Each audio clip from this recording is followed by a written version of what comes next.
Hello sa mga Aries na nandito sa reading. Aries, this is for you. Today is September 15, okay, 2024. Aries, kumusta na kayo guys? Super busy lang sa work. Okay, Aries, this is for you. Titinan natin ang inyong reading today, September 15, 2024. And ito ay general reading guys, para to sa lahat ng makaka-resonate dito at sa inyong situation. Kung hindi ito para sa inyo, huwag nyo itong ipilit, okay? Ating tayo ng advice sa inyo, Aries. Aries,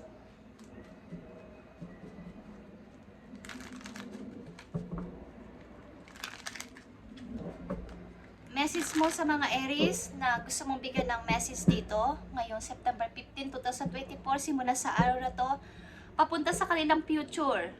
Tingnan natin, Aries. Ang unang message for you is death, okay? Death is here, Aries.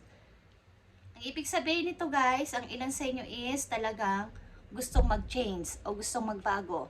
Something na may gusto kayong baguhin sa inyong sarili ay sa gusto at sa ayaw ng nakakarami is gusto nyong umalis sa inyong place, gusto niyo ng pagbabago. Parang may nakikita kayo ditong liwanag sa doon sa paroroonan. Kumbaga sa dako paroon, okay? Kumbaga dito sa inyong kinalalagyan dito is punong-puno na ng parang toxic, hindi na maganda ang samahan ng isang pamilya o ng isang pamilya man to sa inyong mga kapatid, magulang, or sa inyong buhay mag-asawa is hindi na masaya, hindi na maganda. So, may nakikita kayong pag-asa doon sa malayo. May konti kayong liwanag na nasisilayan. So, gusto ninyo ng pagbabago, gusto ninyo ng rebirth sa buhay ninyo, gusto ninyo ng changes. Okay, Aries.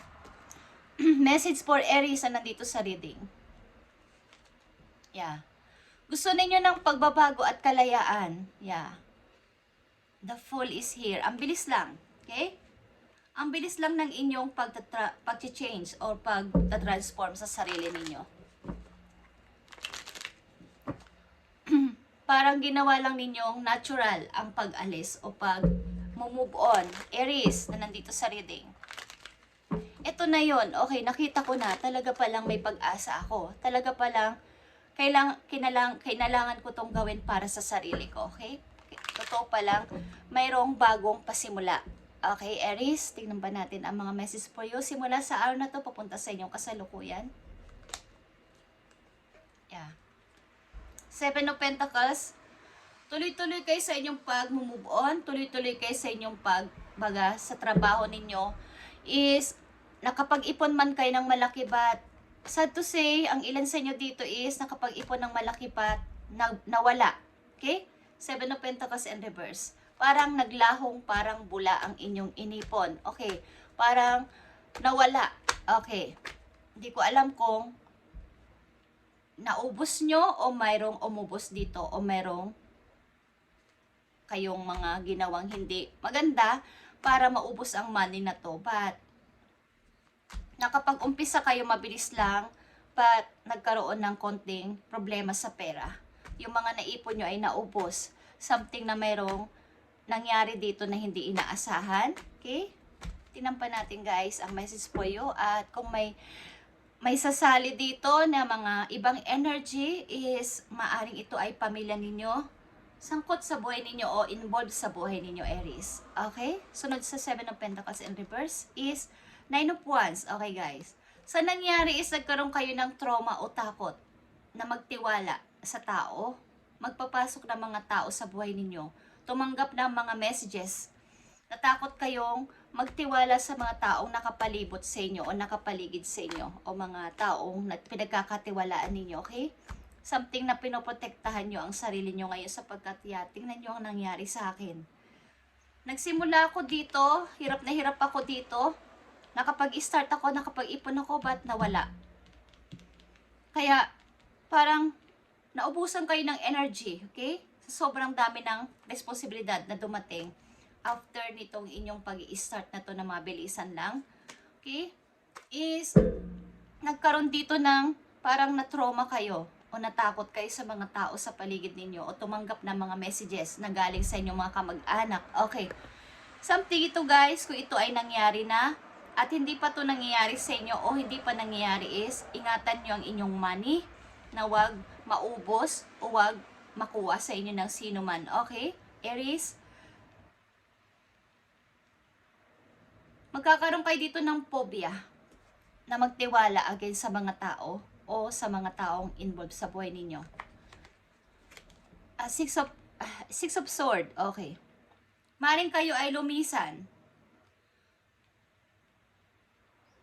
Ang ilan sa inyo dito, after ninyo umalis sa situation na mahirap, sa gusto't ayaw man ninyo is umalis kayo, bilang pag-start sa inyo sarili is, maaring meron kayo sinamahan ng ilan sa inyo na isang tao, at mabilisan lang ang pagiging isang, kumbaga, nagkaroon kayo ng kalayaan, nagkaroon kayo ng peace of mind, but, nagkaroon dito ng problema maybe sa money, something, okay? Tingnan natin, Aries, ang message po yo, September 15, at hihingi tayo ng payo, at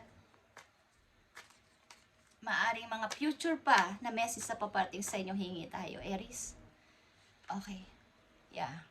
Nakikita nyo to guys. Nagkaroon kayo ng paghihirap sa money.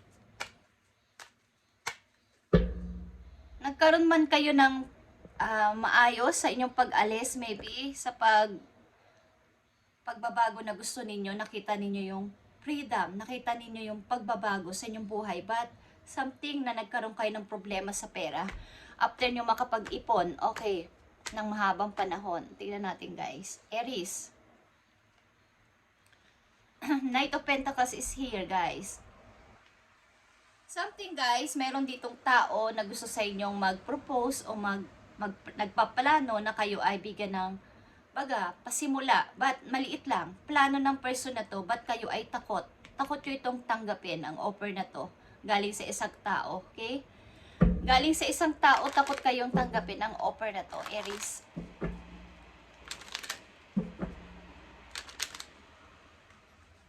Parang sinasabi ng tao na to na magsimula ka, Aries. Magsimula tayo, Aries.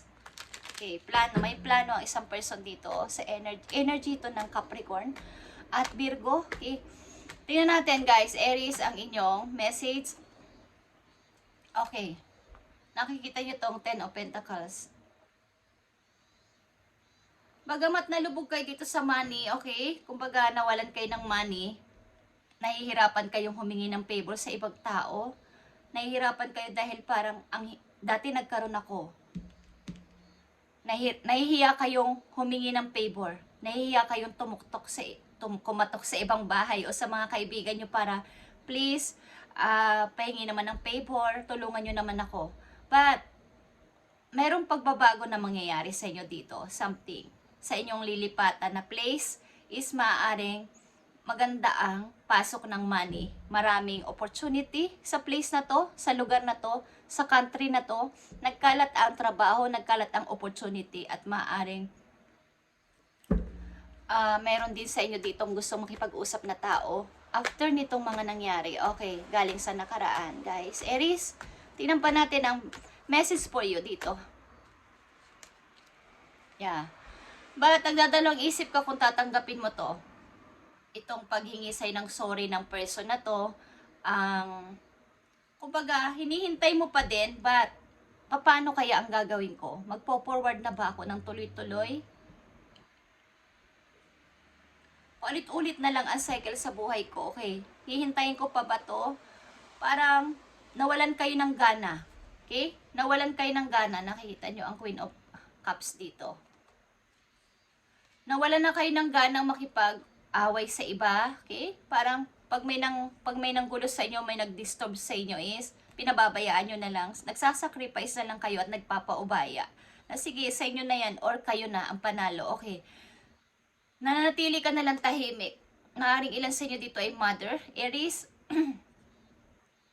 at pinababayaan nyo na lang ang situation, kung ano man ang mangyari, at talagang meron kayo mga taong tinanggal sa buhay ninyo nang hindi naman sinasadya sapagkat marami sa inyong nanloko dito, okay?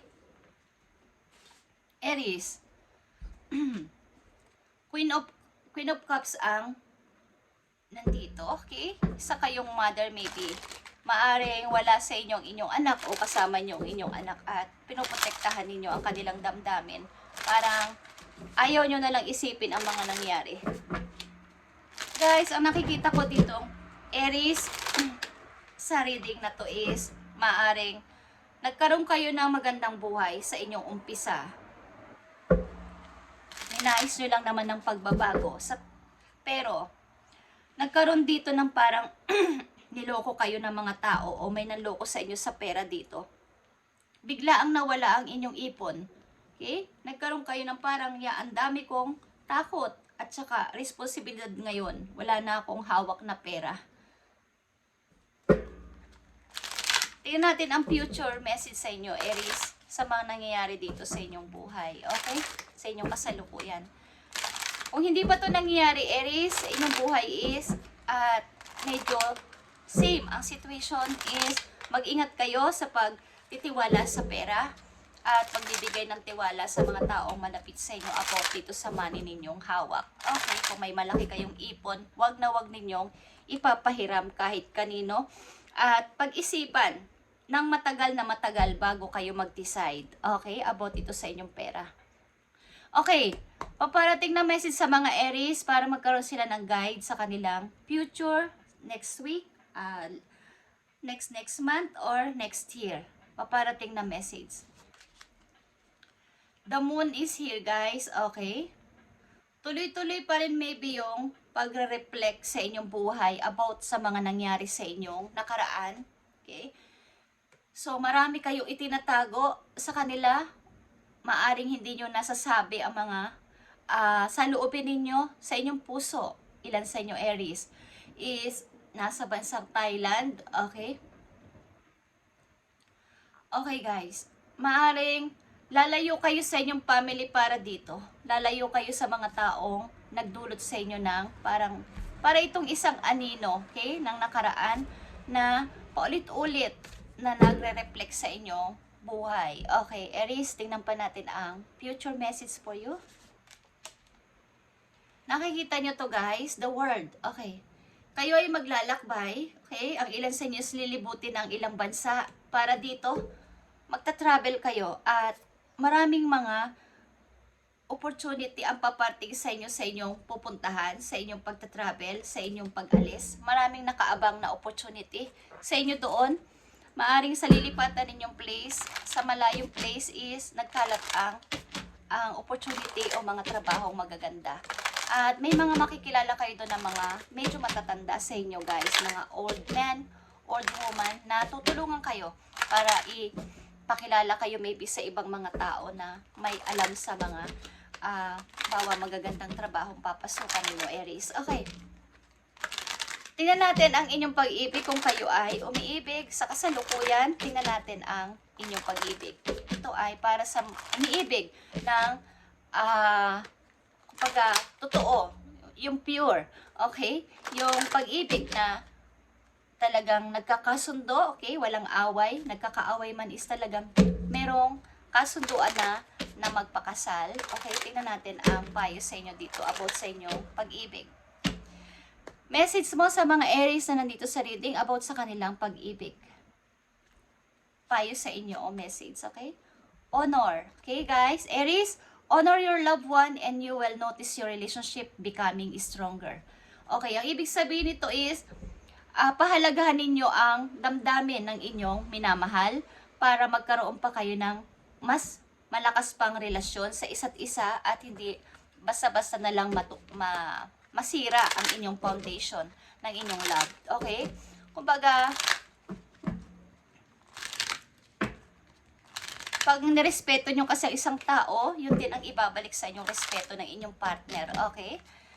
So, kung hindi mangyari yun, hindi ito yung inyong love.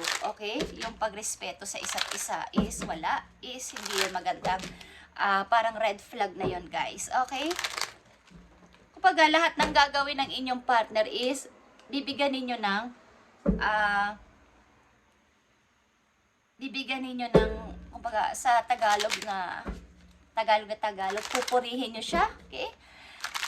Lagi nyong papansinin, pati ang kanyang feelings, okay? At yun din ang ibabalik sa inyo ng inyong partner, promise. Okay, Aries, advice sa inyo dito, sa inyong situation, kung ano man to. Aries, you are feeling somewhat confused by the events that are unfolding around you and the various seemingly contradictory information that are coming your way. Trust your instinct, Aries, and do what they are telling you to do, and you will learn a lot about yourself and the direction you want your life to take. Okay. May mga confused kayo dito, something, guys, at sa mga nangyari sa buhay ninyo na parang, nagtiwala ako, but walang nangyari. Parang unfolding, hindi pa tapos na usapin, hindi pa tapos na mga usapin sa nangyari dito sa problema ninyo na to is, parang wag na kayo dong mag-focus, okay? So, kung ano yung nararamdaman nyo sa inyong kasalukuyan, yung instinct ninyo, magtiwala kayo sa inyong instinct, Aries, at alam ninyo ang direksyon na gusto ninyong puntahan sa inyong kasalukuyan, papunta sa future. Maaaring, pabalik-balik lang kasi yung nangyari sa inyong isip about dito sa maaring niloko kayo sa money, okay? Na walang biglang inyong ipon. But, guys,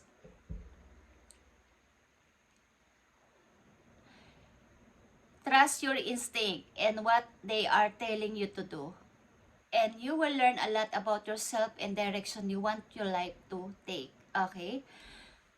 So, magtiwala lang kayo sa inyong nararamdaman at sa inyo, tinitibok ng inyong heart, okay? Ng inyong, kumbaga, tinidikta ng inyong isip, pagtimbang-timbangin ninyo at nakikita nyo ba ang inyong future dito, guys? Magta-travel kayo sa ilang bansa o sa iba't ibang bansa, guys. At malaking pagbabago ang mangyayari sa inyong buhay. Maaring may mga tao kayong tinanggal ng tuluyan sa inyong buhay dahil sa nangyari sa inyong nakaraan. But, guys, kailangan nyo magpatuloy. Aries, sa inyong kasalukuyan papunta sa future, huwag nyo nang damdamin itong nangyari. Okay? Lalapitan pa ba ako ng mga tao na to para mag-sorry? So, yung nangyayari dito na maaring alok ng kapalaran o alok ng isang tao ay hindi nyo nakikita sapagkat nakatuto kayo dito sa nangyaring kabiguan sa inyong past. Is tama na, Aries, okay? Maganda ang mangyayari sa inyo dito sa inyong paparating na mga buwan, taon, okay? And tingnan natin pa ang isa pang advice sa inyo para magkaroon kayo ng guide, Aries. Instead of pushing yourself so hard, stop, breath, and reevaluate, Aries. You are doing enough. Okay? You are doing enough, even if it doesn't feel like it. Don't wear yourself out to the point of it is not worth it. Balance your time more wisely. Okay, Aries? Instead, guys, na i-pushing mo o i-push mo yung sarili mo sa napakahirap na sitwasyon na to na nangyari sa'yo, tumigil ka na lang at, kumbaga, i-evaluate mo. Nagawa mo na ang lahat. Kung natulungan mo na sila, may nangyari na ditong hindi maganda sa ginawa nila sa'yo, stop na. Okay? Kung hindi lang nakikita na ikaw ay napakabuting tao, okay? Don't wear yourself out to the point of exhaustion. Okay? It's not work. Hindi ito nakakabuti sa'yo. I-balance mo yung time mo and maging matalino ka na sa susunod. More wisely. Okay? More wisely decision ang gagawin mo. And kung naiisipan ninyo, guys, na kayo ay nag-iisa, ang ilan sa inyo, naiisip nyo kayo ay nag-iisa na lang. Wala na kasing sa mga nangyari sa buhay ko, meron akong tinanggal na tao, meron akong mga inalis sa tao sa buhay ko dahil sa nangyari is, you are not alone, okay? We are beside you in all challenges that you face, sabi ng inyong mga spirit guides. Trust that outside sources will always be working with you to ensure the best outcome of every situation. Best outcome, Aries. Best outcome. Ace of Pentacles. Okay. And Nine of Pentacles. And Ace of Wands is here. So, maraming magagandang outcome ang paparting sa'yo. So, wag mo na tong pagmuni-munihan at wag mo nang hintayin pa na may darating pa ditong pagsusorry. Magiging okay pa ang lahat sapagkat may offer na ang kapalaran sa'yo na hindi mo napapansin. Okay? Mahal ka ng iyong mga guidance. Okay? Spirit guides galing sa heaven. Okay guys, Aries, ito ang inyong reading today at i-update natin to sa mga susunod pang araw para sa inyo. Thank you guys and God bless.